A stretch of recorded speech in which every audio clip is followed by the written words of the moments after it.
السلام علیکم، آپ دیکھ رہے ہیں کے نیوز ایچ ڈی۔ میں ہوں حارث علی شاہ گیلانی۔ چلتے ہیں آج کی اہم خبروں کی طرف۔ رخ کریں گے ساہیوال کا، جہاں سے رپورٹ کر رہے ہیں ہمارے نمائندے بخت ریاض خان۔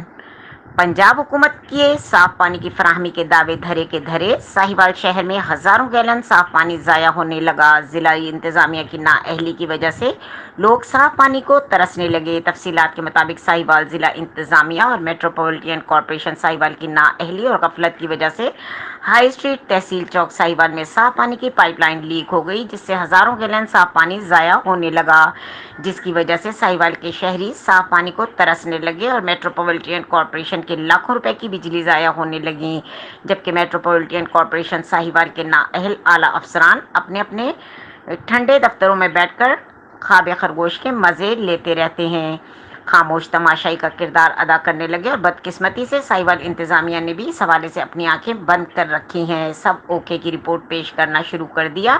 ساہیوال کے لاوارث شہریوں کا وزیر اعلیٰ پنجاب چودھری پرویز الہی اور کمشنر ساہیوال سے فوری نوٹس لینے کا مطالبہ۔